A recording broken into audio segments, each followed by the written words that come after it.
Hola, muy buenas tardes a todas y a todos quienes nos acompañan esta tarde. Gracias por acompañarnos en nuestro cuarto conversatorio en el que hablaremos sobre violencia sexual y embarazo infantil, temas que están estrechamente vinculados, como van a exponer las invitadas del día de hoy. Les recuerdo que esta serie de webinars. Ay, disculpen, creo que hay un problemita de audio. ¿Me dicen si me escucho mejor? ¿Sí? Ok, perfecto. Bueno, pues les recuerdo que esta serie de webinars llamado Niñas y Adolescentes sin Violencia, Conversemos sobre, está dirigido a madres, padres y personas cuidadoras de niños, niños y adolescentes, como abuelas y abuelos, tíos y tías, así como al público en general.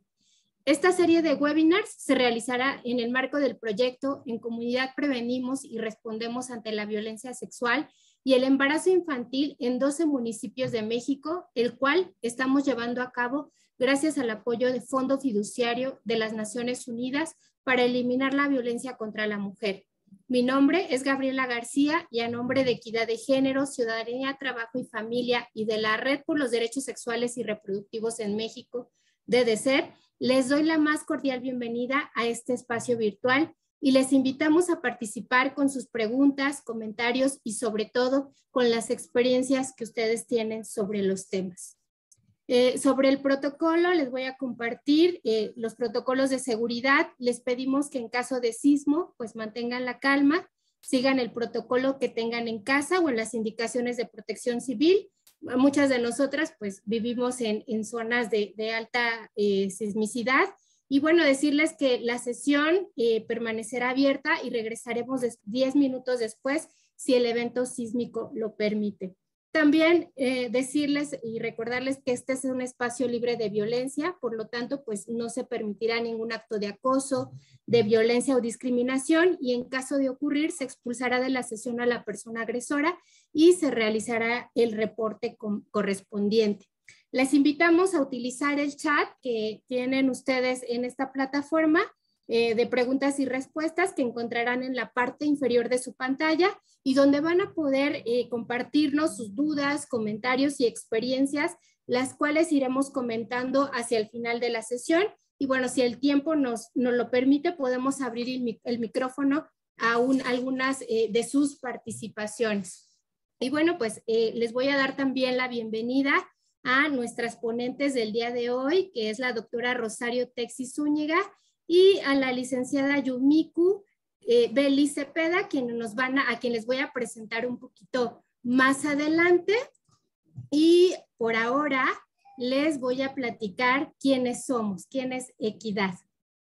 Equidad es una organización feminista que fue fundada en 1996. Durante 26 años hemos mantenido nuestra misión y compromiso de promover la igualdad entre mujeres y hombres, así como el Estado de Derecho, lo que llevamos a cabo mediante el impulso de políticas públicas con enfoque de género, el fortalecimiento del liderazgo y la participación ciudadana de las mujeres en todos los ámbitos de la vida política y social. Y es nuestro trabajo central colocar la atención en las niñas y adolescentes, sus derechos sexuales y reproductivos, su derecho a tener un proyecto de vida realizable, el cual es posible si viven una vida libre de violencias. Y bueno, las invitamos también a entrar a nuestra página web www.equidad.org.mx, en donde van a encontrar un poco más de información sobre el trabajo que realizamos en varios estados de la República. Y bueno, con respecto al tema del día de hoy, bueno, les voy a dar un contexto de por qué es relevante el tema que estamos abordando en esta serie de webinars. De acuerdo con la comisión ejecutiva, bueno, vamos a ver algunos datos que resultan importantes para este tema. 1 de cada 10 mujeres en México pues declara haber sido víctima de violencia sexual. Entre 2010 y 2015, 28,672 niñas fueron víctimas de violencia sexual.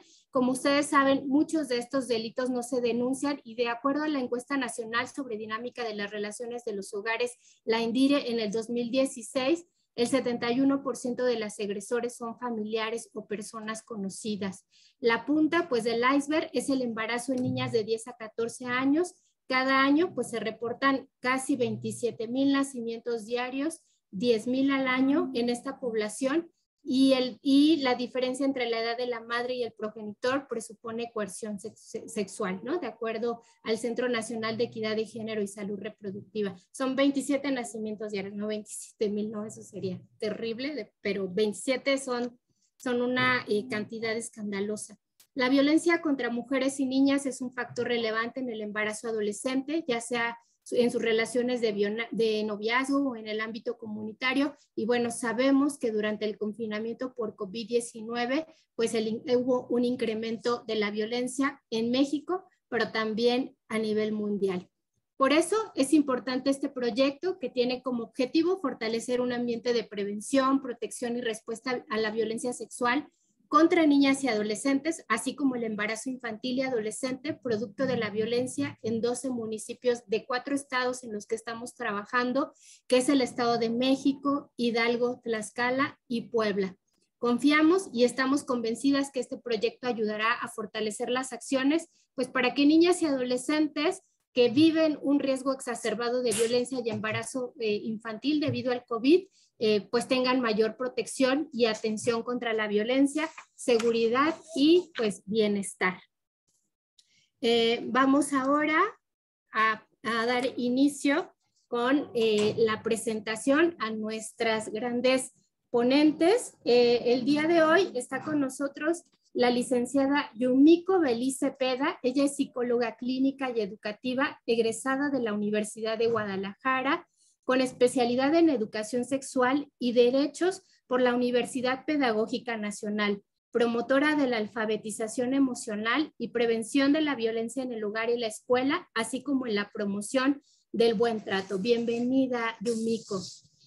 También está con nosotras y con nosotros la doctora Rosario Texi Zúñiga, que ella es licenciada en Trabajo Social, es maestra en Ciencias Sociales y es doctora en Educación por la Universidad Autónoma de Tlaxcala. Cuenta con una especialidad en Sexología Educativa, es investigadora, docente de la Facultad de Trabajo Social, Sociología y Psicología de la Universidad Autónoma de Tlaxcala. Es candidata a investigadora nacional del Sistema Nacional de Investigadores del CONOCYT. Actualmente pertenece al Sistema de Especialistas de Estudios de Género y Feminismo del CIEC-UNAM. Es experta en estudios de género, atención a la violencia, diagnóstico y atención de impactos socioemocionales de la violencia y en el contexto de mujeres y jóvenes, y es autora del libro Embarazo y Aborto en Universitarias, Trayectorias Educativas en Transición, y de los artículos Mujeres en Confinamiento, Relatos de las Violencias en México en la revista Cotidiano, El aborto como problema de salud pública en Tlaxcala, de la revista Género y Salud en Cifras, y Tlaxcala en la propuesta y protesta frente al aborto. Es además pues compañera de nosotros también en DDCER en Tlaxcala. También muy bienvenida, Rosario.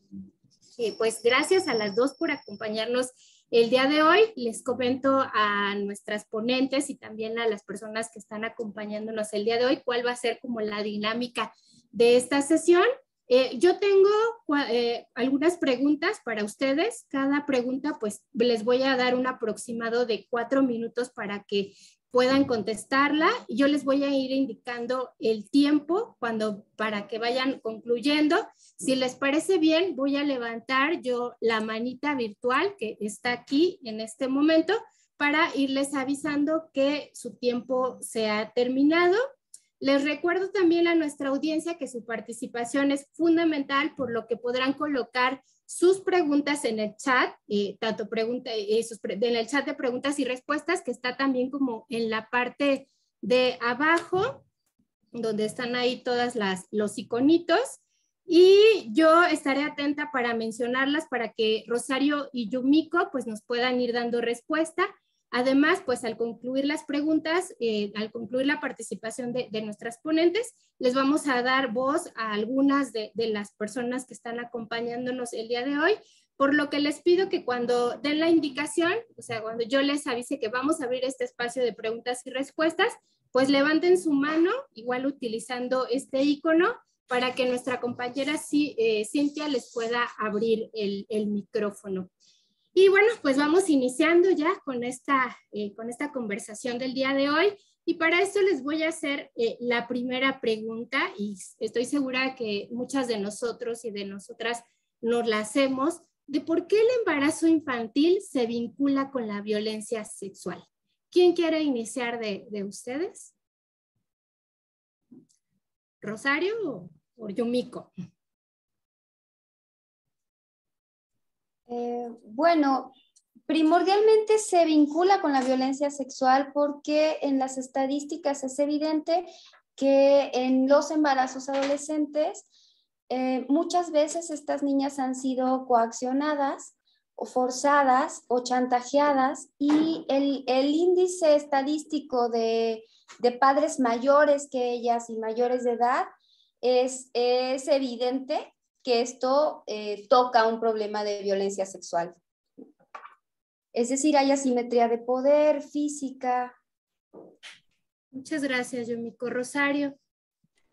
Sí, gracias. Yo también coincido mucho con lo que dice Yumiko. Me parece muy interesante primero que en México tenemos una realidad bastante violenta hacia niñas, niños y adolescentes, y en ese sentido también hemos normalizado esas violencias y las formas también de crianza hacia niñas, niños y adolescentes, pero también las formas de relacionarnos. Y entonces esas asimetrías del poder de las cuales habla Yumiko también están presentes con las niñas, ¿no?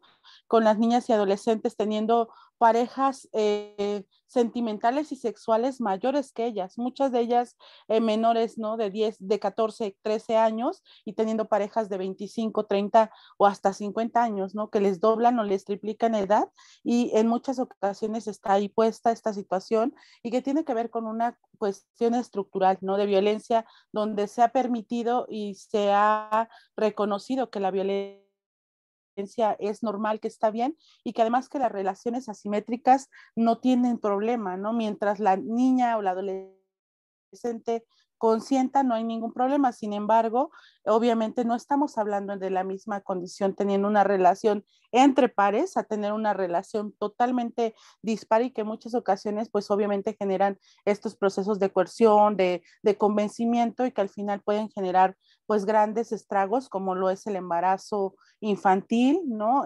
Forzado, por supuesto, los matrimonios infantiles, ¿no? Y también las uniones tempranas que a veces ni siquiera las identifican las niñas y adolescentes. Justo de la diferencia entre el embarazo infantil y adolescente, lo que sí se ha buscado ilegalmente en los marcos normativos que se tiene es que niñas teniendo hijos de 10 a 14 años se tiene que investigar como violencia sexual, porque no es posible que las niñas estén embarazando a tan temprana edad, y entonces tenemos que buscar por todos los mecanismos psicológicos, sociales, familiares, qué está pasando con las niñas y adolescentes, y sobre todo por una situación que en México en los últimos informes ha demostrado que hay un aumento considerable del abuso sexual infantil y por supuesto de la violencia sexual. Entonces creo que por ahí creo que hay muchas cosas que hacer. ¿Por qué se relaciona?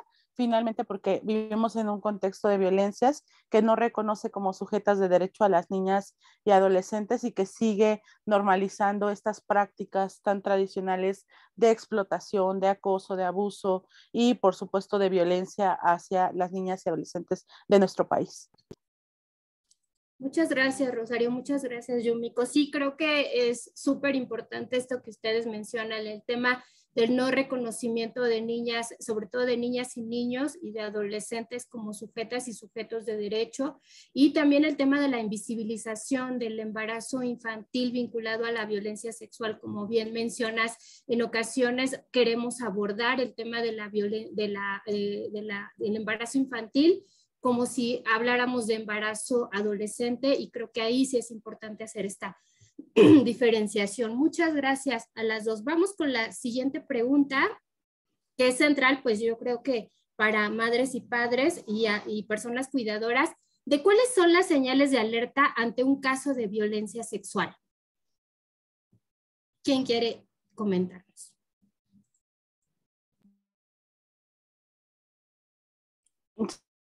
Si gustan, empiezo yo, Ok, ¿no? muy bien, gracias, Creo Rosa. que, gracias. Creo que hay varias señales de alerta, ¿no?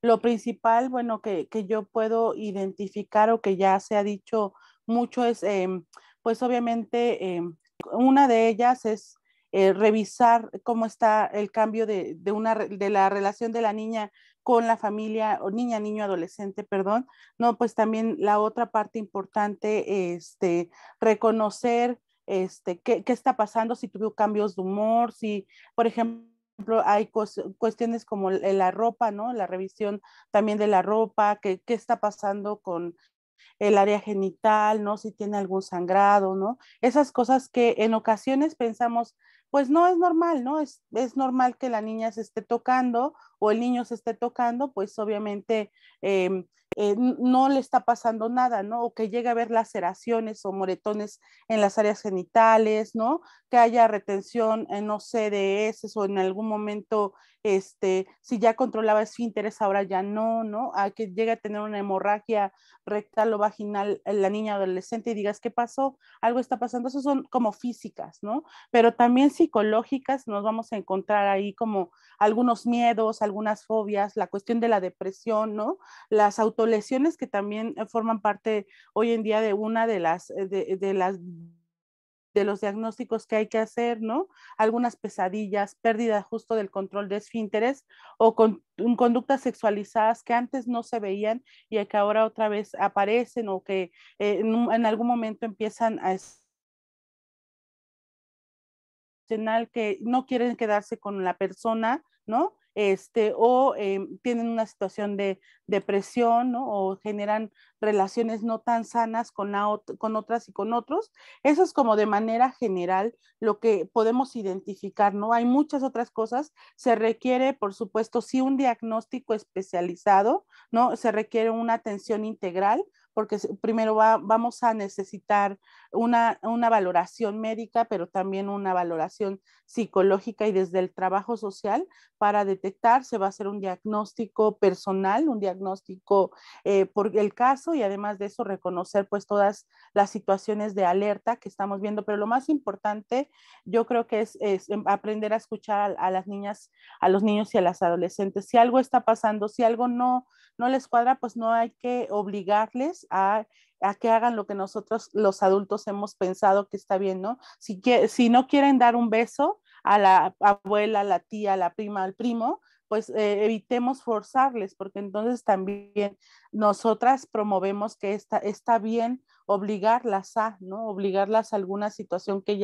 ellos no quieren, entonces hay que cambiar justo esas dinámicas, también hay que generar nuevas estrategias también de confianza, de aprender a escuchar lo que no les gusta a las niñas y adolescentes y darles voz. Yo creo que es una de las cosas fundamentales en este tema, pero pues son algunos de los signos de detección que tenemos que tener como claras todas las, ¿no? Cuidadores, cuidadoras, papás, mamás, pero al final nos toca hacer un papel también de concientización de quiénes están educando a nuestras hijas e hijos y con quiénes están conviviendo nuestras hijas e hijos o hijas, hijos de nuestras parejas, ¿no?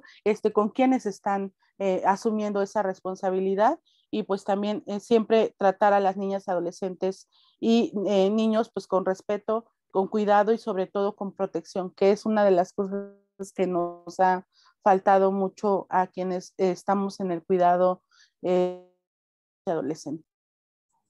Muchas gracias, Rosario. Yumiko, ¿quieres complementar? Bueno, pues muy poco, ¿no? Creo que las señales que señala Rosario son suficientes y amplias, ¿no? Las habrá físicas, psicológicas, emocionales, algunas consecuencias escolares, ¿no? Habrá algunas señales que sean muy evidentes, como el manchado de la ropa o lo que señalaba Rosario del área genital o moretones cerca del área genital o un retraimiento muy evidente, ¿no? Y habrá otras muy sutiles como dibujos hipersexualizados, como cierto lenguaje erótico que no corresponda a su edad, ¿no? Ciertas frases por ahí sueltas, algunas especies de juegos con sus pares que evidencien físicamente un juego que no pareciera muy acorde a su edad. Entonces, bueno, sí hay una gama de señales muy evidentes, ¿no? Las autolesiones, pues recordemos que suelen ser en lugares donde no se ven y que las chicas y algunos chicos son muy cuidadosos en ello, ¿no? Entonces, bajo esta misma lógica, pues nada por sumar, solamente atender a esa otra comunidad que puede ser la escuela, ¿no? Si de pronto ahí es donde se da permiso de llorar, o dejó de hablar, o dejó de jugar, o no quiere que alguien le toque, ¿no? Entonces, bueno, habrá señales muy evidentes, físicas, emocionales o incluso escolares, y habrá otras señales que sean muy sutiles de acuerdo a la edad o a la etapa en la que esté esta persona, ¿no? Esta niña, esta adolescente o incluso este niño, ¿no? Muchas gracias, Yomiko. Sí, y pues retomando, pues tiene que ser un diagnóstico integral, ¿no? Pero siempre estas estas señales que nos menciona Yomiko y Rosario, pues son importantes tomarlas en cuenta porque pues puede ser como esa primera como luz, ¿no? De que nos está diciendo que algo está pasando. Entonces, pues sí es súper importante. Les recuerdo a las personas que están conectadas en este momento que tienen pues la posibilidad de compartir sus dudas, sus comentarios, sus experiencias a través del chat. Entonces, pues las invitamos a hacerlas a través de este medio. Voy a hacer una siguiente pregunta. Bueno, en caso de que sospechemos que nuestras hijas, nuestros hijos o alguna niña o niño que esté cercano a nosotros han vivido violencia sexual, ¿qué hacemos? ¿Qué podemos hacer ante eso? Bueno, es importante señalar aquí que este tipo de alertas, ¿no? O de temores provocan una muy fuerte movilización emocional, ¿no? Y por lo tanto van desencadenando cierta conmoción familiar. Entonces yo a estas personas cuidadoras que sientan que hay un sistema de alerta en sí, ¿no? O que estén detectando que tienen señales de alerta de abuso sexual, pues lo primero que hay que hacer es habilitar el diálogo, ¿no? Y esto requiere de nosotras como personas cuidadoras un acercamiento que tenga tranquilidad, que pueda tener serenidad, ¿no? Como estar muy claras con evitar ciertas emociones disruptivas frente a ellas o ellos, como el enojo, como la intranquilidad, ¿no? Nuestro foco ahí no debe ser satisfacer mi tranquilidad o quedarme yo con serenidad, sino poderles acompañar. Entonces, con esto de habilitar el diálogo, pues también tendremos que preparar un ambiente adecuado para ello, ¿no? Como evitar la exposición, evitar hacerlo frente a otras personas también, y tener muy en claro que este es un diálogo, no es un interrogatorio. Y entonces no puedo yo en una sola conversación estar clara con que voy a resolver todas mis inquietudes y todas mis dudas. Si resulta que esta señal que yo tenía da en el blanco y estoy frente a un chiquito o una chiquita que está viviendo abuso sexual, en ese primer acercamiento es importante reconocer quién le está agrediendo, en qué lugar está siendo agredida, para poder evitar, ¿no? futuros encuentros o futuras situaciones de riesgo para esta personita, ¿no? Para esta adolescente, para esta niña. Con esto de habilitar el diálogo, creo que es muy importante como tener claro que esta conmoción familiar podría ocurrir porque está comprobadísimo que la mayoría de las personas agresoras pertenecen al sistema familiar, ¿no? Entonces, si yo tía, yo hermana mayor, yo vecina de alta confianza o madre o abuela, ¿no? Estoy sospechando que hay ciertas conductas que me están inquietando muchísimo. Primerito hago un llamado a la tranquilidad y tengo muy claro que la descripción de los hechos la va a hacer esta personita, la va a hacer con alguien profesional.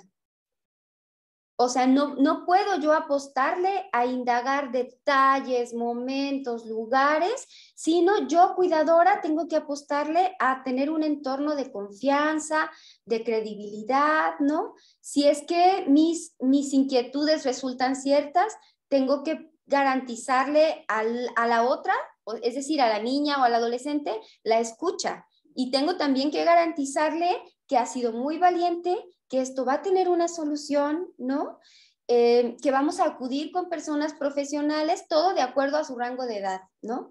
Que va a volver a tener la calma y la serenidad muchas veces la denuncia hace o nos genera dispositivos para poder ir encontrándonos con los perfiles profesionales adecuados para poder diagnosticar estrés postraumático o lo que venga junto a una educación sexual también, ¿no? Entonces, bueno, si yo tengo la inquietud, lo primero que tengo que hacer es darme cuenta que como persona cuidadora no soy yo el foco, sino la otra. Y generar un ambiente de confianza, de credibilidad, de mucho respeto y sobre todo estar muy clara. Todas mis dudas no van a quedar sanadas en una sola entrevista, en un solo encuentro, porque recordemos que generalmente se desprenden muchos sentimientos de vergüenza, de culpa, de confusión, ¿no? Entonces, frente a esos sentimientos de culpa, de vergüenza, de confusión, si el otro o la otra me lo dicen a boca de jarro, como dicen acá en mi tierra, y no me lo dicen y luego ya no quieren hablar, entonces me toca respetar y simplemente dejar en claro que aquí estoy, que hay que sobrellevar, ok, pero necesito saber dónde está pasando esto y que podamos saber quién te lo hizo para que esto no te vuelva a pasar. El foco no debe estar en necesito saber quién, dónde y con quién, porque voy a ir a enfrentar, no, sino porque tú vas a estar a salvo, vas a estar resguardada, vamos a hacer lo que corresponde para que tú vuelvas a encontrar la calma, la paz, la serenidad, dejes de sentirte confundida, ¿no? Muchas gracias, Yumiko. Sí, pues me quedo con esta parte del foco, son ellas, son ellos, son las niñas, son los niños, los adolescentes, y que lo importante es crear este espacio de confianza, ¿no? Y de seguridad para ellos y para ellas. Muchas gracias. Rosario, ¿quieres complementar? Sí, yo creo que lo que ha dicho Yumiko es bastante interesante. Yo nuevamente regresaría mucho a pedirles la escucha, ¿no? Esa escucha de forma atenta, sin juzgar y tranquilamente, que ya nos dijo bien Yumiko, que hay que estar tranquilas, generar un clima de confianza, ¿no? Hacer saber que no es culpable de lo ocurrido, porque muchas veces van a cargar con esa responsabilidad que no es su responsabilidad, por supuesto, ni es su culpa, pero muchas veces las niñas, niños, adolescentes que han atravesado por una situación, pareciera que viven esa culpabilidad de decir, voy a la familia, porque yo lo diga, mi abuelo se va a tener que ir, ¿no? O porque yo lo diga, voy a destruir a tal o tal persona, ¿no? Entonces creo que otra vez regresar, que la persona, el niño, la niña, el adolescente no es culpable, hacérselo saber, ¿no? Y expresarle, por supuesto, que nosotras estamos ir, para escucharle y lo que quiera platicarnos, no interrumpir al niño o la niña en la plática si nos quiere hablar y nos quiere decir que nos dé todos los detalles posibles. Hay momentos en que nos puede decir mucho y hay momentos en que nos puede decir poco, pero evitar como la crítica, ¿no? Y también dejar abierta esta posibilidad de hablar en otro momento, si así lo desea, también como lo ha mencionado mi compañera.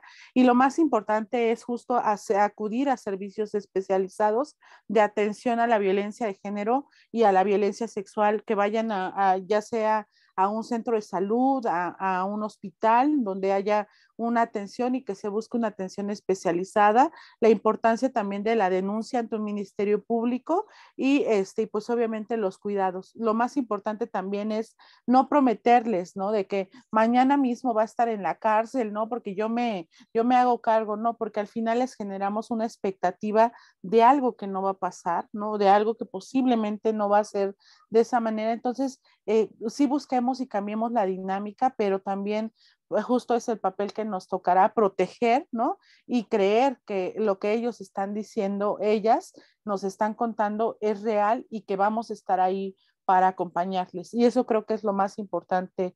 A veces lo que más pesa en una situación de violencia sexual, ¿no? Es quién sí se va a quedar conmigo y sí, quién sí me va a creer. Y entonces creo que es el papel que nos tocará, cuidadoras, cuidadores, padres, madres, que estemos haciendo un papel de protección, pero también de acompañamiento en este proceso que de por sí ya es traumático, difícil y que va a tener alteraciones muy graves para la vida y que necesita una atención integral bastante profesional, pero que si no le hacemos caso, pues obviamente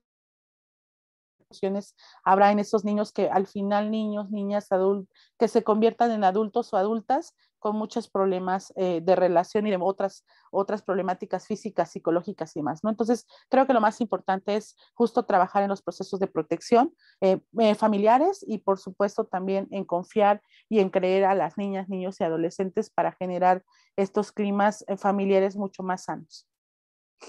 Y solo agregar ahora con lo que, muy importante lo que decía Rosario, que también lo pensé cuando cerré mi participación, no interrumpir jamás y junto a esto no anticiparme en dar nombres, ¿no? O sea, no sugerir a alguien, fue tu abuelo, fue tu tío, fue tu primo, fue tu tía, ¿no? Porque entonces voy cercando bloques y esta personita ya se está haciendo fantasías de qué relación pudiera dañar, ¿no?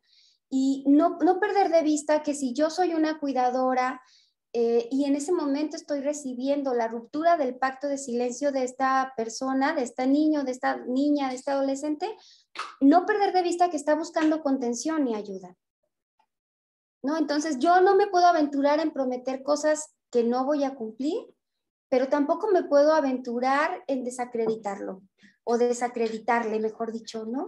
Eso es como muy importante. No sugiero, no interrumpo, encuentro mi propia calma, respiro profundo. En ese momento sé que te vas a estar conmocionando, sé que vas a tener una marea completa de miedos, de rabia, de emociones, pero pues te pido una técnica de la doble escucha, ¿no?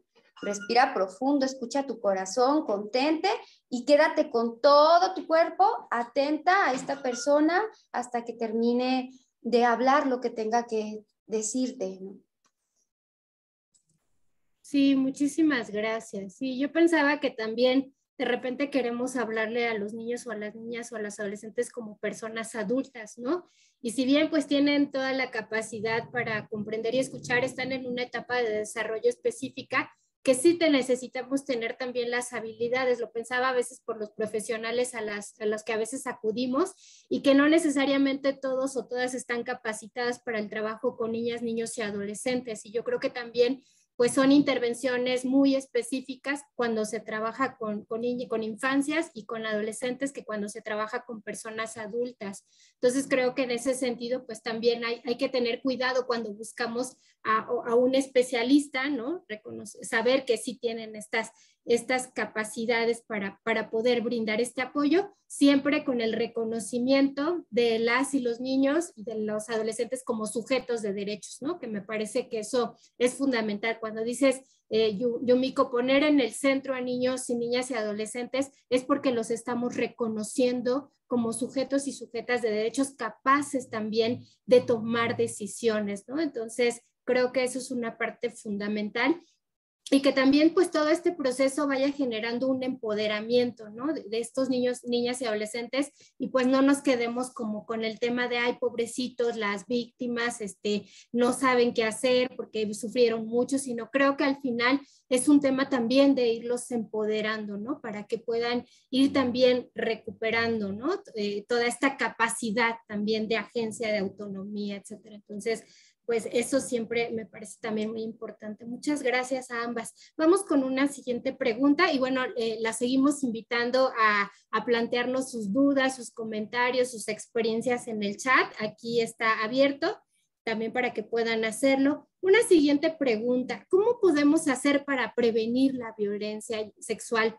Ya ustedes en algún momento planteaban algunas cuestiones, pero si ahondamos un poquito más en cómo hacer prevención con niñas, niños y adolescentes, que además no solo es en el espacio familiar, que es un espacio importante, pero también hay otros ámbitos donde podemos colaborar, ¿no? La escuela es otro ámbito también donde se puede hacer un trabajo de prevención, desde las instancias también responsables de gobierno, ¿qué pueden hacer? Porque al final es un trabajo conjunto, ¿no? Entre todas y todos. ¿Qué podemos hacer para prevenir la violencia sexual? ¿Quién inicia? ¿Rosario?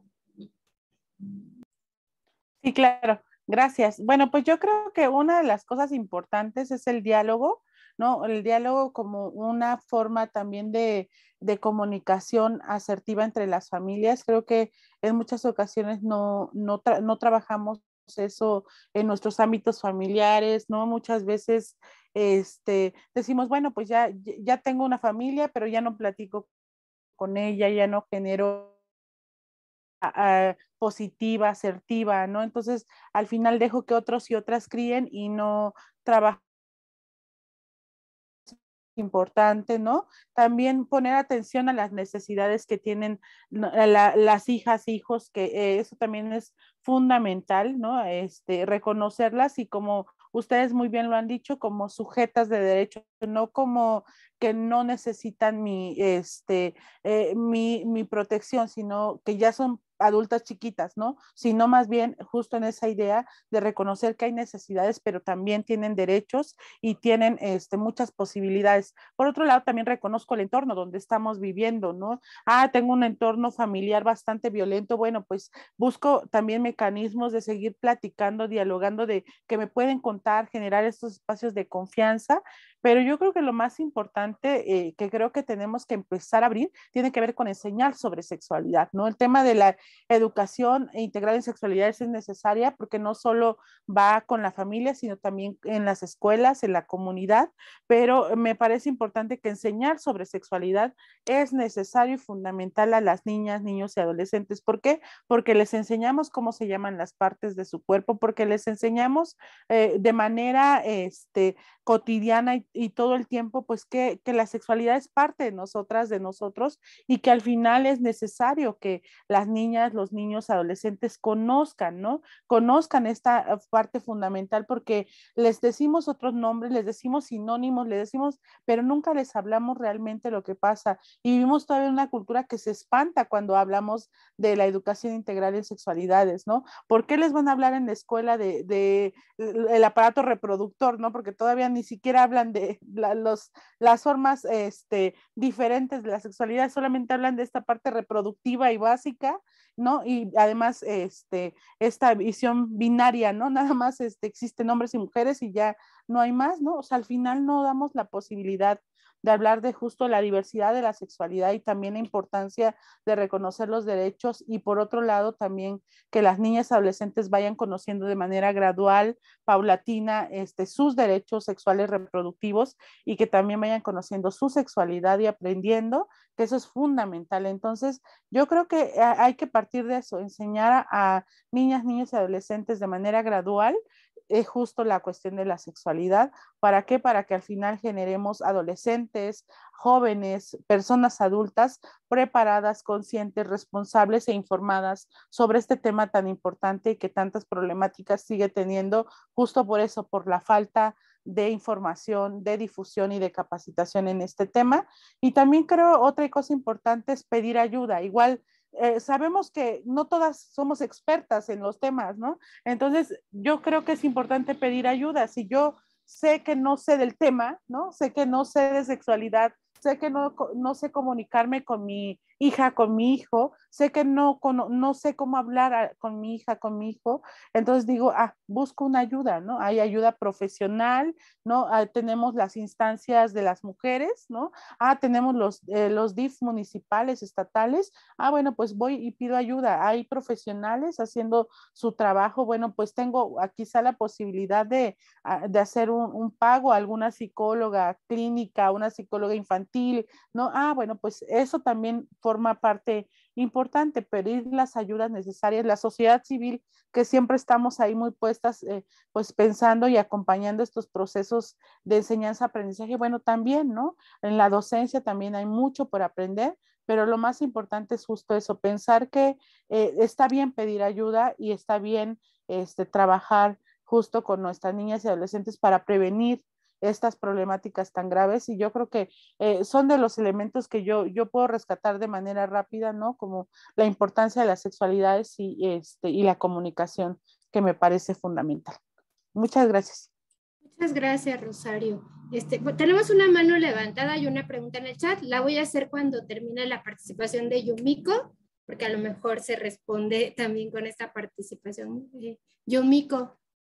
Digo, poco por sumar, me parece bastante completa la aportación de Rosario, ¿no? Es como darnos cuenta que hablar de prevención es hablar de acuerpar la existencia, ¿no? Y hablar de sexualidad es hablar también de hacer esta manera de autocuidado, de una pedagogía del cuidado, de una pedagogía de la ternura, y no desde el miedo, desde donde muchas de nosotras fuimos formadas, ¿no? Entonces, hablar de prevención de la violencia es hablar del diálogo, hablar de la comunicación, ¿no? Y hablar de derechos sexuales y reproductivos, hablar de autocuidado, hablar de cómo hablamos, ¿no? Hablar de qué no hablamos. Y como madre, como cuidadora, bueno, ¿puedo decir siquiera la palabra vulva? ¿Puedo decir siquiera la palabra me gusta que me toquen el hombro? O sea, como explórate tú como cuidadora para que puedas, cuando estés pensando cómo prevengo la violencia sexual, desgenitaliza tu pregunta, ¿no? Y piensa en cómo contribuyo a que se dé cuenta que es un cuerpo, que tiene derechos, que es un cuerpo que siente, que es un cuerpo que disiente también, que va a estar en desacuerdo con cosas, que puede decir que no, que puede decir para, que puede preguntar, que puede decir que siente rico, ¿no? Entonces, bueno, sumado a lo que dice Rosario, solamente convocaría a las personas cuidadoras a hacerse primero esta pregunta. Yo quiero hacer una crianza con prevención de la violencia sexual. Ah, bueno, entonces yo tengo que acuerpar la existencia de esa persona a la que estoy acompañando a crecer. Y en el camino te vas a encontrar muchos recursos, tú relájate, vas a encontrar libros, vas a encontrar cuentos, ¿no? Vas a encontrar cuentos para preescolares, vas a encontrar cuentos para acompañar los cambios hormonales y toda la socialización del cambio del cuerpo, ¿no? Es como darte permiso como cuidadora también de mirar que tu identidad va cambiando. Sí, la del adolescente está cambiando, la de la puber está cambiando, la de la niña de preescolar está cambiando, pero también la tuya. Entonces, en ese voy a pedir ayuda. Bueno, ahora yo soy la cuidadora que va a hablar o que va a acompañar a alguien a ofrecerle algunos escudos para poderse prevenir de la violencia sexual.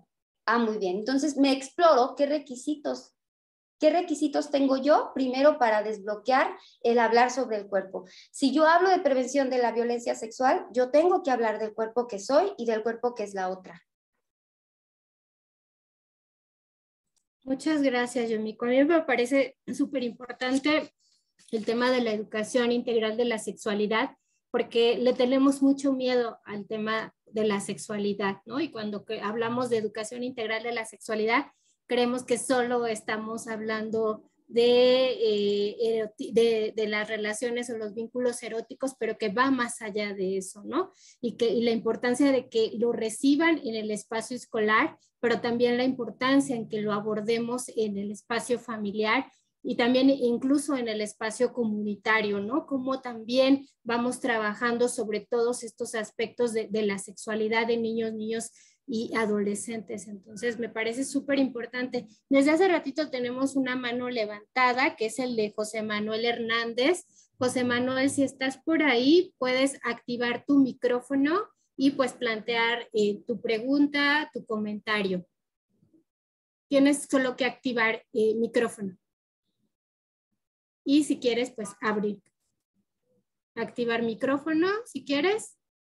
José Manuel. O puedes ponerlo en el chat también, ¿no? Si tuvieras alguna complicación con tu micrófono, también puedes ponerlo en el chat. Creo que sí está escrito, Gaby. Sí. Hay un comentario, pero no es de José Manuel. También voy a dar lectura a él. José Manuel, ¿quieres participar? Parece que no, ¿verdad? Bueno, vamos a leer la pregunta de Julie Arlet Sabino Medina, que ella nos pregunta, bueno, es una pregunta que tiene que ver con los procesos legales. ¿De cuánto tiempo debe pagar la reparación del daño el agresor aparte de la cárcel? Si alguien nos pudiera... Pues yo quisiera contestar. Bueno, Sí. primero es que como tal no hay un tiempo, ¿no? O sea, al final pensar que pues el sistema de justicia es uno de los sistemas más complicados y abandonados que tenemos y que realmente hay bastante impunidad y muchos procesos muy largos, ¿no? Que han durado años, años y no hay una sentencia, una justicia clara, pues yo creo que no hay que desistir, no hay que levantar esas denuncias, hacerlo, ¿no? Y pensar que en algún momento sí vamos a poder acceder a ella. La realidad es que hoy en día hay procesos como que sí se pueden atender, ¿no? Pero también sabemos que pues hay mucha opacidad también en las instituciones, ¿no? Y este es un tema bastante grave, ¿no? La reparación del daño, nosotras de verdad pensamos que es algo importante, pero si no llega el acceso a la justicia, la reparación del daño cada vez se vuelve muy utópica en esta sociedad como la nuestra, ¿no? Porque al final, si no hay una sentencia condenatoria o por lo menos una buena carpeta de investigación que lleve a un proceso legal amplio, pues tampoco va a haber una reparación integral del daño, ¿no? Y por otro lado, en México, por ejemplo, no hay mesas de atención especializada para niñas, adolescentes en casi todos los estados. De hecho, muchas de ellas las han convertido como mesas de atención a la violencia sexual, donde van las mujeres, las niñas, las adolescentes a hacer su denuncia, pero no hay una mesa especializada de atención o con perspectiva de infancias.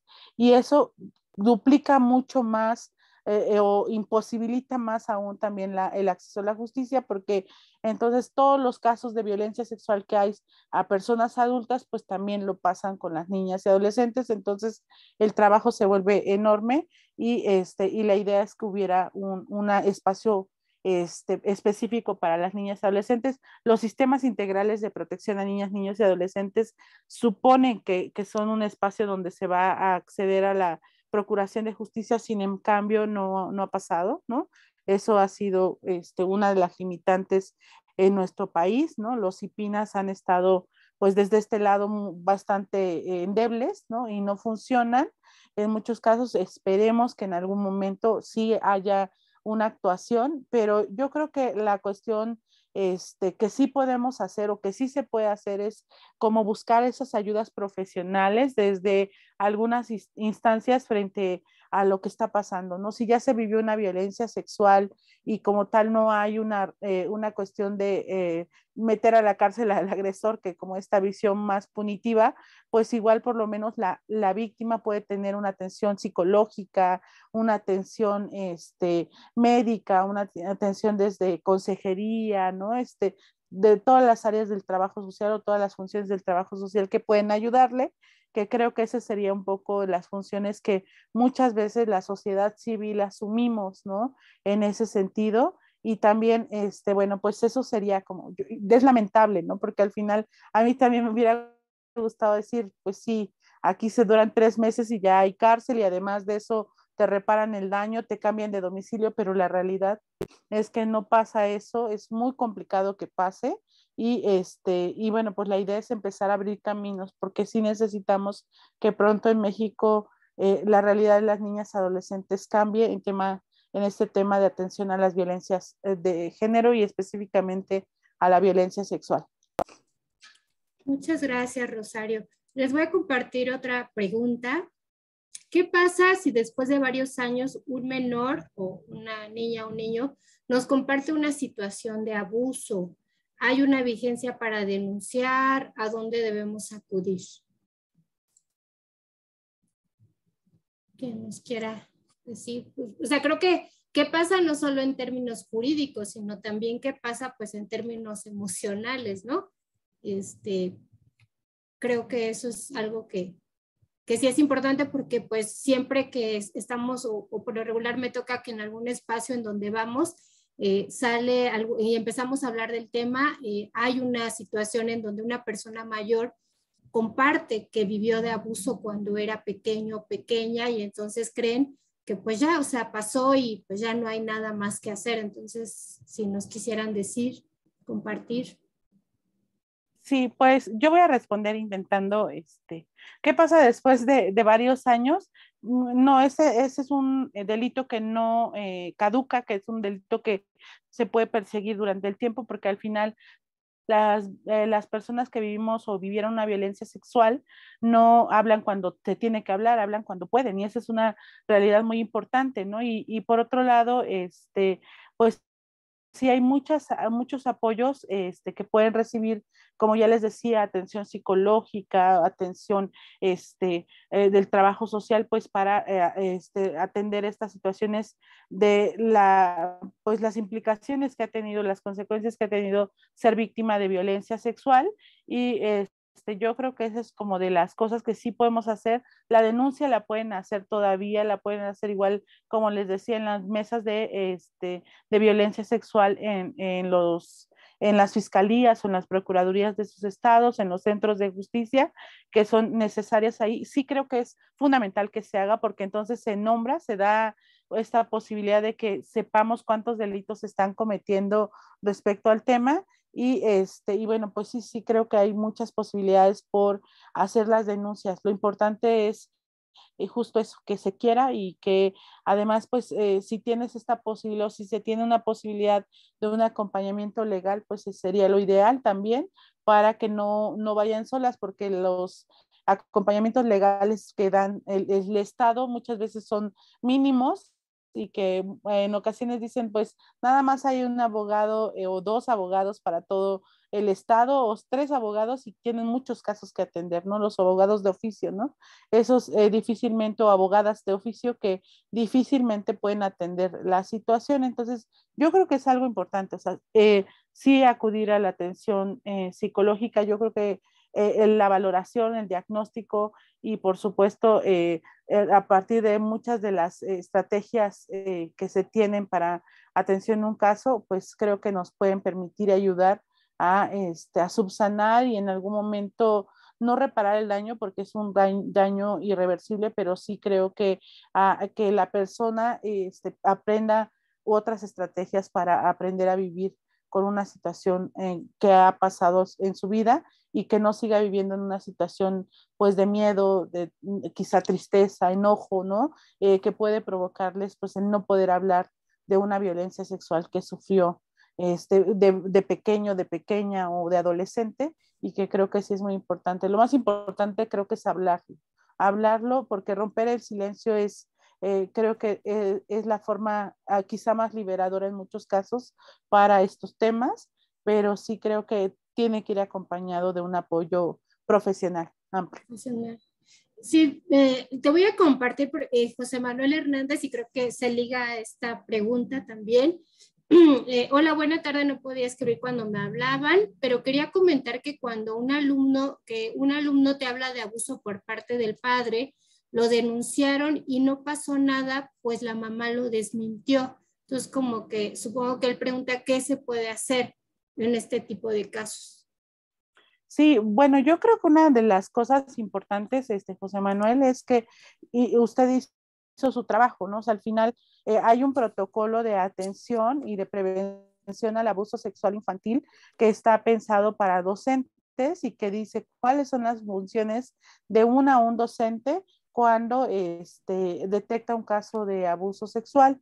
Aquí la situación grave es, pues obviamente, la mamá, ¿no? Muchas veces las mujeres también están en situaciones de violencia, no violencia psicológica o diversas violencias que les imposibilita también tener esta mirada de decir si algo le pasó a mi hijo, a mi hija, ¿no? Y en creerles, ¿no? Que creo que es una de las cosas que atravesó este niño de esta historia que usted nos cuenta, justo tiene que ver que muchas veces pues los propios papás desmienten, como tu abuelo, ¿no? ¿Cómo tu abuelo si tu abuelo es tan buena gente, ¿no? ¿Cómo tu papá si tu papá te quiere mucho, ¿no? ¿Cómo tu padrastro si siempre ha sido alguien muy importante? Pues sí, porque al final pocas veces creemos en las niñas, en los niños y en las adolescentes. Por eso otra vez regresar mucho a la parte de estos mecanismos que debemos reconocer para prevenir el abuso y la violencia sexual, ¿no? Que hay que creerles lo que nos digan a las niñas y adolescentes y que es muy importante también que nosotras digamos, sí pasó, sí necesitamos atenderlo, pero creo que aquí jugó mucho el papel de qué estaba viviendo la mujer, ¿no? Y cómo, pues en esta idea patriarcal que nos han enseñado, ¿no? Que hay que obedecer a los hombres y hay que estar, los hombres no pueden ser no, malos, ¿no? Como muchas veces decimos, no pueden ser malos los hombres, los papás van a querer a sus hijos y a sus hijas, ¿no? Pero la realidad es que nos rebasa, la realidad es que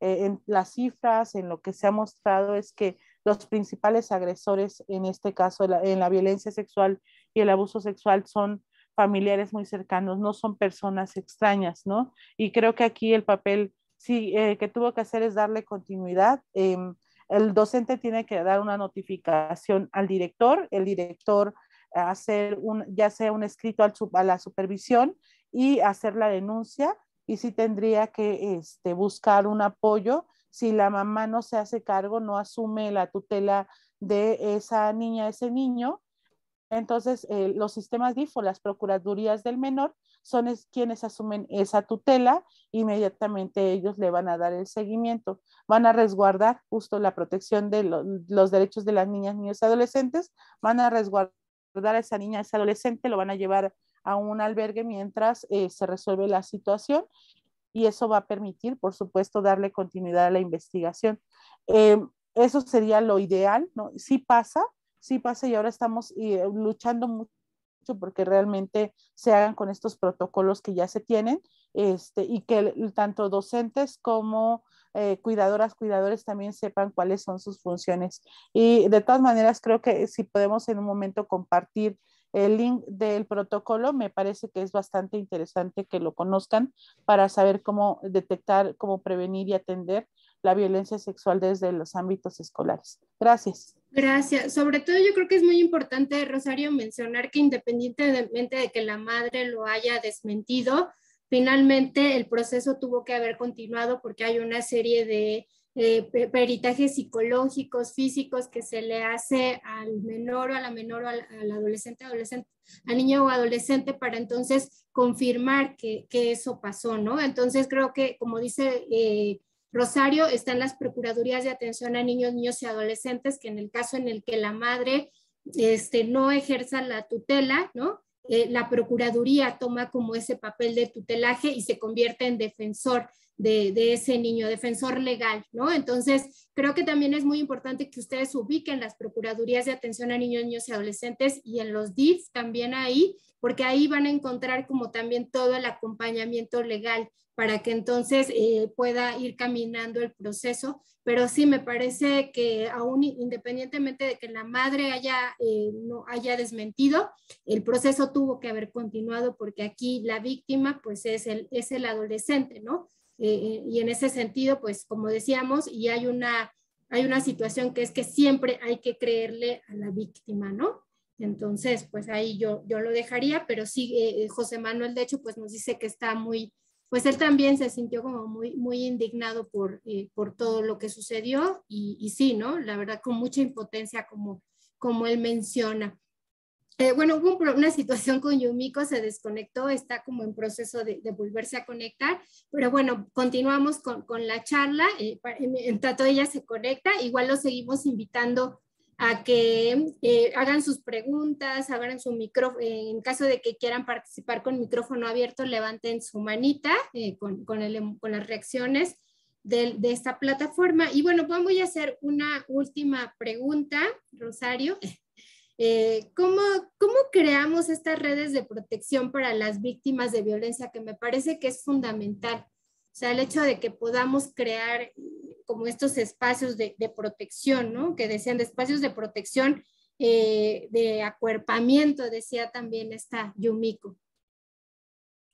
Pues sí, yo creo que cómo crear estas redes de protección, primero en el ámbito familiar, pues yo creo que justo es eso, a través de la crianza, ¿no? Una crianza respetuosa, una crianza, hasta cierto punto decir como positiva, una crianza donde escuchemos las necesidades del otro, de la otra, creo que nos va a permitir generar como este espacio, como decía también Yumiko, acuerpar, decir yo te creo, yo estoy aquí, ¿no? Y reconozco que tienes necesidades, reconozco que tú, niña, adolescente, hija, hijo, ¿no? Tú tienes otro punto de vista, quizá porque estamos en momentos distintos, ¿no? Porque mucho se nos ha dado de que hoy los valores se han perdido. No, quizá los valores no se han perdido, más bien se han diversificado, se han modificado porque los contextos son diferentes. No es lo mismo la crianza que tuvimos hace 20 años, 30 años o hace 5 o 10 años que la crianza que hoy se está teniendo, ¿no?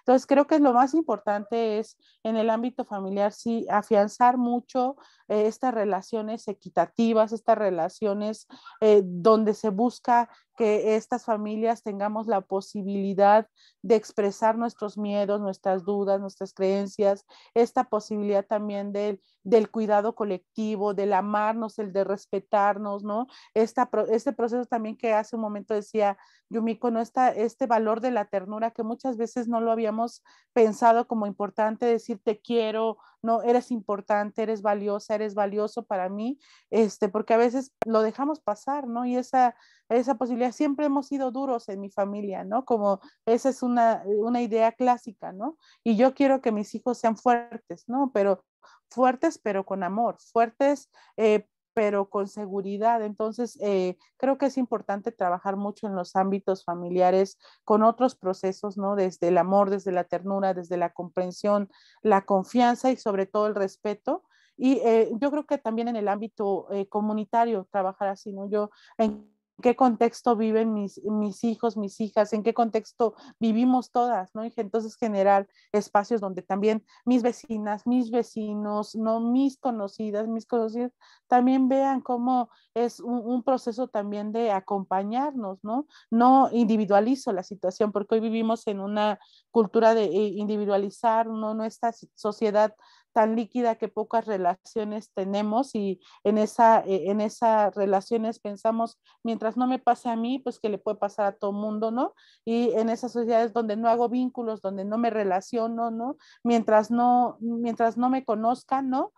Difícilmente yo hago un vínculo de confianza, de vecindad, de amistad, ¿no? Que también eso puede servir mucho y que en ocasiones funciona como un mecanismo también de protección en el ámbito de comunidades, ¿no? Y por supuesto en la docencia, en el ámbito escolar, ¿no? Las y los docentes, las niñas, niños, son espacios donde van a desarrollarse, donde muchas veces son espacios donde pueden tener esta posibilidad de hablar, de compartir, bueno, pues que sean espacios libres de violencia, espacios de escucha, espacios profesionales, ¿no? Y que ahí generamos también protección, porque si las y los docentes están preparados, están capacitados, también pueden atender estos casos que lleguen y que tengan esta posibilidad de decir, yo detecté esta situación, ¿no? Antes decían, yo la detecté, pero como yo solo soy la maestra de español, yo no tengo por qué informar la situación. No, o sea, también es una responsabilidad ética y profesional que, aunque no sea la maestra de orientación o la trabajadora social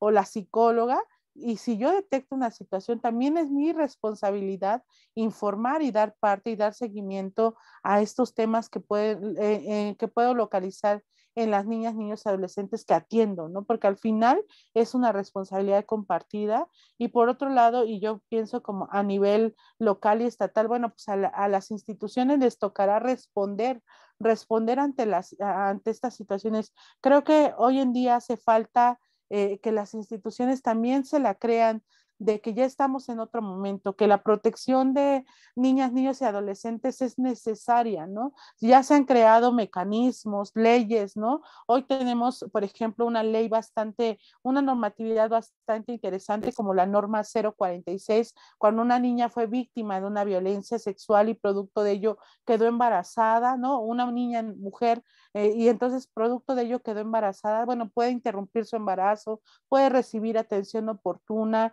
y no necesita a veces ni siquiera el permiso de padre, madre o tutor, y justo ya lo ha dicho la Corte hace unos días, ¿no? Que ahora las niñas mayores de 12 años no necesitan el permiso de papá, mamá o tutor, sino más bien con lo que digan ellas, con eso se cree la palabra de las niñas y adolescentes ante la violencia sexual. Por otro lado está la Ley General de Niñas, Niños y Adolescentes, la Ley General de Acceso a las Mujeres a una Vida Libre de Violencia, y tenemos varias normatividades, leyes, ¿no? Ahora tenemos como les decía, el Sistema Integral de Protección de Niñas, Niños y Adolescentes, ¿no? Las Procuradurías de los Menores, el sistema DIF, ¿no? Que se tiene, y bueno, pues hay que echar mano mano de todos esos, pero realmente que las instituciones sí se hagan cargo de la urgencia y necesidad de que se tienen que proteger los derechos, ¿no? Y no solo es, ya se crearon las instancias o las instituciones, no, también se tiene que hacer valer y que realmente protejan los derechos de todas y de todos los niños, porque creo que es necesario, es urgente y es una realidad que hoy vivimos, que hoy tenemos presente, que los niños como sujetos de derecho tienen que ser valiosos y tienen que ser reconocidos y reconocidas, ¿no? Y bueno, pues hasta aquí lo dejaría para ahora sí darle paso a mi compañera Yumiko, pero adelante. Hola Yumiko, pues estamos como en la parte donde preguntamos cómo creamos estas redes de protección para las víctimas de violencia sexual. Ya hablábamos de esto retomando lo que tú nos compartías del acuerpar también a estas niñas, niños y adolescentes, el tema de la responsabilidad compartida, ¿no? El tema de las instituciones que juegan un papel fundamental. ¿Qué nos podrías decir al respecto? Bueno, quizás también aprovechándonos un tanto de las redes, de las plataformas, ¿no? Comenzar a divulgar esas plataformas que nos hacen relacionarnos con otras personas a distancia también, con nuestra contención como cuidadoras. Es esta forma de también poder enseñar a las niñas y a las adolescentes a dejar de competir, ¿no? ¿Cómo podemos hacer una red para prevenir, para erradicar e incluso para intervenir en un momento de violencia callejera, de acoso callejero, ¿no? Insisto con esta parte de identificar en qué etapa de vida está esta persona y después de identificar esta etapa de vida, cómo encontrar las formas en las que podemos ayudarnos, ¿no? En las que podemos ir generando redes que incluso tengan rostros de mujeres que no conoces, pero que puedan despertar en ellas la confianza de que puede tener ayuda ahí también, ¿no? Este colaborar, volver a hacer comunidad y esta cosa de trabajar a profundidad con la rivalidad, con la competencia, ¿no? Con una misoginia también muy aprendida en el peor de los casos, y de esa manera entender que quizás la libertad y la fuerza están en mirar a la otra como tan temerosa como tú y tan fuerte como tú, ¿no? En enseñar a decirles también a ellas, oye, si ves una situación incómoda y tú te das cuenta, quizás puedas preguntarle a la otra chica, ¿estás bien? A la otra niña, ¿estás bien? ¿No? En romper los pactos de silencio frente a situaciones violentas que pasan en el hogar, en la escuela, en nuestra vecindad, ¿no? En nuestro vecindario, como el ser testigas silenciosas, como de nuevo como lo veíamos con el autocuidado y el autogobierno, pues también el uso de la voz, ¿no? Como en ese mirar a la otra y tener la capacidad para poder simpatizar, empatizar o tener algunas conductas compasivas y de esa forma ir generando redes, desde las calcas hasta los movimientos de mano, pero que dejen de ser solo información vacía y comiencen a hacer ejercicios cotidianos, experimentos cotidianos, ¿no? ¿Qué pasa si ves a una niña llorar y le das un pedacito de papel si tienes 4 o 5 años? ¿Qué pasa si en el camión descubres que una chica va paralizada por el acoso que está atravesando, ¿no? Y solo te acercas a ella o le preguntas si está bien, o desde el otro extremo del metro le dices, ¿todo bien? ¿No? Como encontrar la mirada en la otra y de esa manera pensar en que quizás detrás de todas esas hay más y más y más de otras mujeres que también tienen miedo, y de otras niñas que también tienen miedo, pero que también están hartas. Muchas gracias, Yumiko. Pues me hacías pensar también en todo el tema de los estereotipos, cómo educar desde los estereotipos a las niñas, pero también a los varones, o sea, como toda esta idea desde que muy pequeñitos les estamos enseñando a los niños varones que prácticamente que pues ellos son como de alguna manera los dueños, como a que las mujeres son objetos, ¿no? A que son sus pertenencias. Y eso es algo que desde muy chiquitos vamos como reforzando, ¿no? Con los juegos, con las caricaturas que ven, con los dichos, con lo que les decimos, ¿no? Con los mensajes que damos. Y en el caso de las niñas igual, o sea, el tema de la rivalidad entre las mujeres es algo que se genera desde que somos muy pequeñas, ¿no? De tú te ves, no, mira, tú te ves más bonita que ella porque tú traes un moñito así,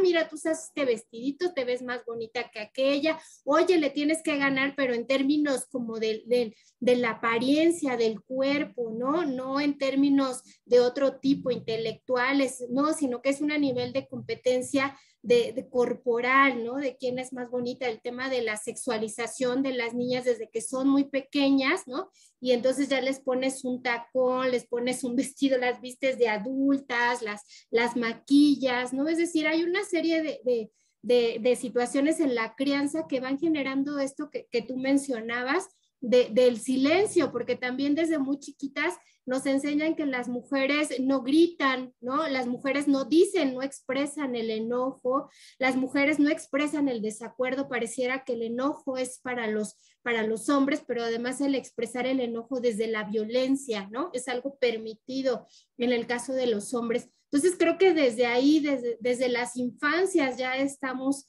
educando, ya estamos haciendo pues un ejercicio también de prevención, ¿no? Cuando rompemos como con estos mandatos y con estos mensajes en relación a lo que deben ser los niños y que deben ser las niñas. Y a mí me parece que eso es súper, súper importante para quienes pues estamos en la crianza, en el cuidado, pero también en los docentes, ¿no? Que hacen un trabajo también ahí de cómo desde los espacios escolares también vamos reforzando todas estas enseñanzas. El uso del patio, por ejemplo, es algo que nosotras observamos de cuál es el uso que hacen del patio los varones y cuál es el uso que hacen las niñas. Regularmente las niñas se quedan en un espacio como muy pequeño, aislado, y el espacio público, este espacio amplio es para los niños, ¿no? Y es algo que se hace desde estos espacios escolares.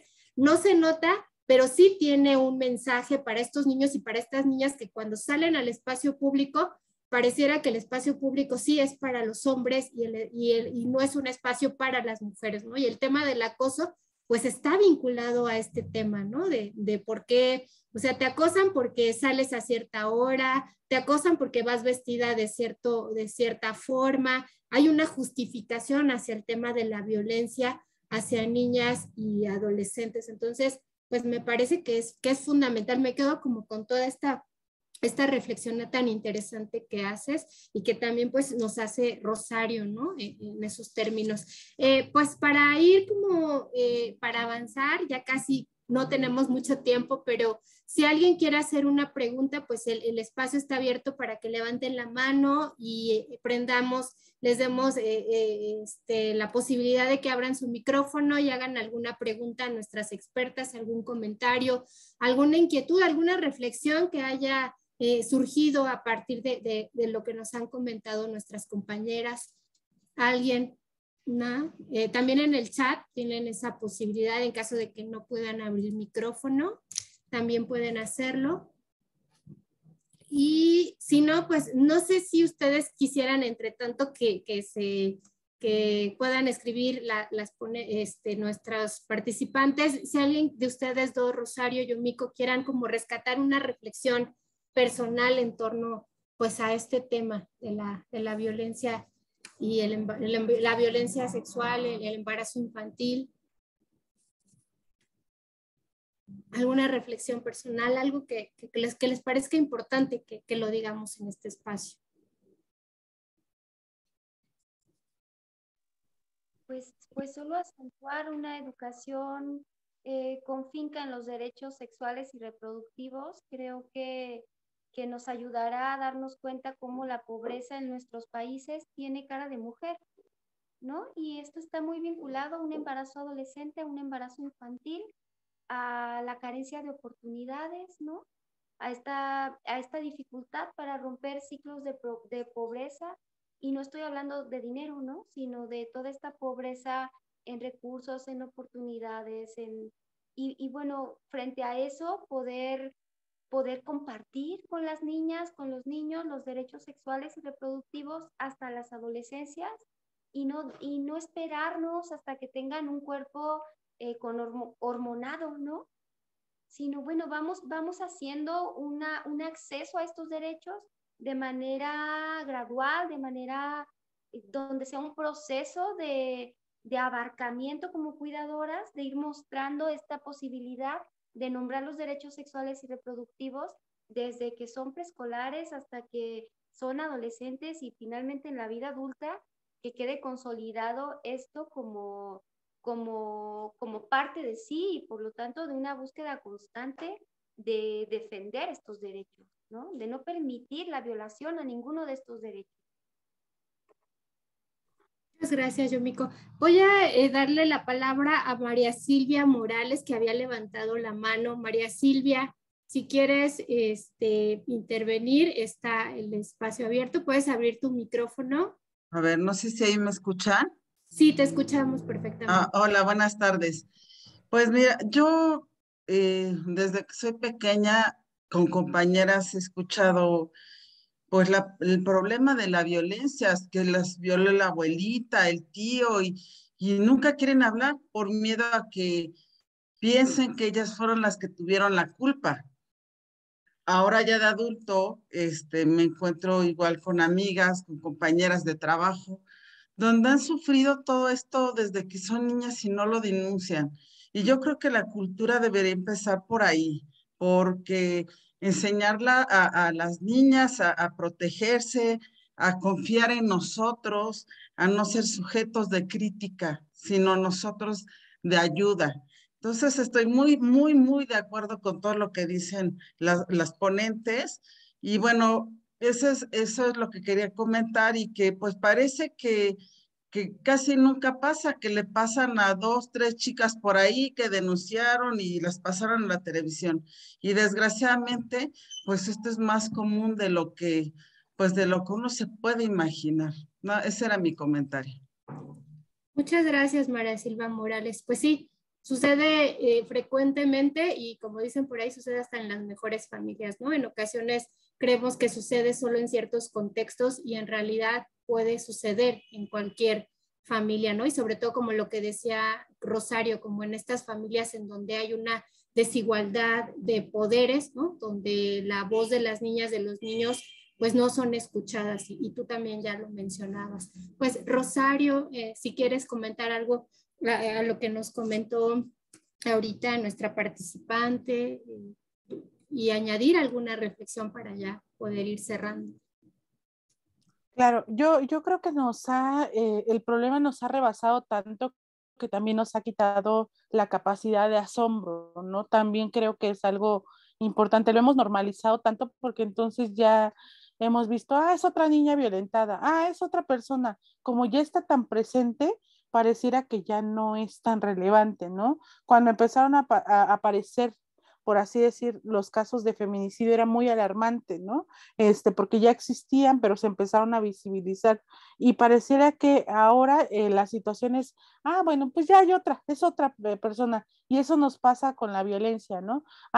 Sí es tan común y entonces nos quitan la capacidad, como toda esta idea de la capacidad de asombro, de decir, es imposible que pase, debe cambiar la realidad de las niñas y adolescentes y entonces justo eso creo que debemos empezar también a trabajar, que esto no es normal, que esto no es de moda, no es una situación gravísima y que al final tiene que ver con muchas ausencias de factores protectores hacia las niñas, niños y adolescentes, tiene que ver con esta idea de justificar las violencias y decir, pues es normal, todo mundo lo vive, pero además porque durante mucho tiempo la violencia ha sido no solo método de enseñanza, sino también de crianza, de relaciones de pareja, ¿no? Y que al final, pues siguen permeando en todas nuestras familias el abandono y el maltrato como otro elemento justo también de violencia que viven niñas, niños y adolescentes y que también hemos normalizado tanto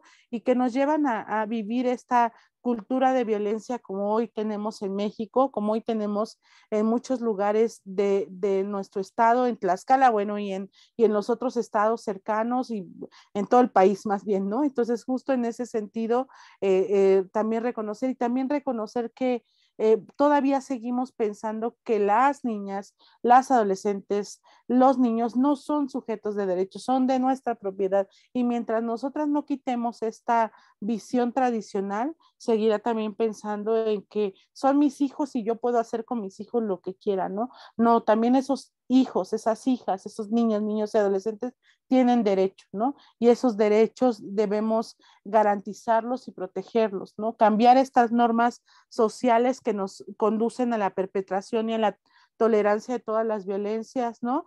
Tener esta idea de el cuidado de nuestras hijas y nuestros hijos, pero también reconocer que hoy en día hay otras problemáticas tan graves, ¿no? La cuestión del acceso a las tecnologías, la violencia digital que está muy presente, también la cuestión de la pornografía infantil que tiene ubicado a México como uno de los principales proveedores de pornografía infantil, nos hacen un llamado a que necesitamos regresar, o sea, regresar a nuestras familias, a los contextos y decir, algo está pasando y entonces tenemos que cambiar también las dinámicas y eso es una invitación, ¿no?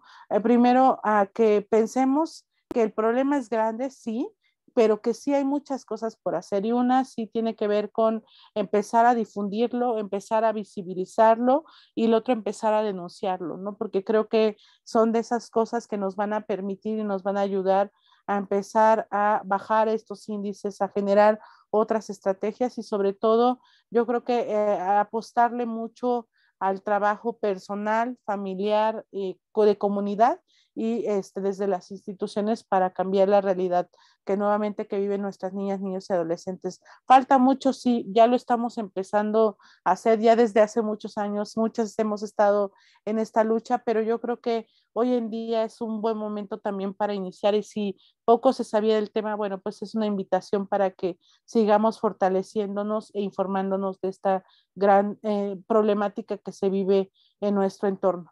Muchas gracias.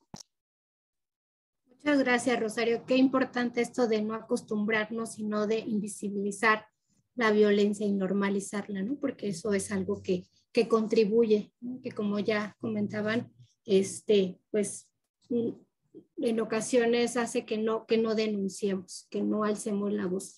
Y bueno, pues quiero agradecer la presencia de todas y de todos. Llegamos ya como a la parte final de esta conversación. Decirles que este es el último webinar de 4 que se realizaron en el marco de este proyecto en comunidad Prevenimos y Respondemos a la Violencia Sexual y el Embarazo Infantil en 12 municipios de México. Y bueno, si ustedes quieren ver las webinars anteriores, podrán verlos en el canal de YouTube de Equidad. Mi compañera Cintia se los va a poner el link en el chat por si ellas subirán estas webinars para que ustedes los puedan ver o los puedan compartir con las personas que ustedes consideren que también es importante que tengan esta información. Las invitamos y les invitamos a seguir las redes sociales de Equidad de Género, de DDCER, donde van a encontrar más información sobre los temas que hemos abordado el día de hoy. Y bueno, también van a conocer otros webinars, otros eventos que tenemos y otras actividades. Si tienen Facebook, si tienen Twitter, también Equidad MX, nos pueden encontrar en Facebook y en Twitter, en Instagram, Equidad Género MX, DDCER _, en Twitter y DDCER MX en Facebook, en Instagram, se los vamos a poner ahí en el chat porque para que ustedes los tengan y puedan ahí pues visitarnos, conocer más de nuestro trabajo. Y quiero agradecer a Yumiko, a Rosario, el acompañamiento, sus aportaciones, sus reflexiones, el apoyo también técnico de Cintia Redondo, de Gabriela Cabello, la coordinación pues de Lurel Cedeño en este proyecto. Y bueno, pues les deseo una bonita tarde, un bonito fin de semana. Mi nombre es Gabriela García y me despido a nombre de Equidad de Género, Ciudadanía, Trabajo y Familia y de DDCER. Muchas gracias a todas y a todos.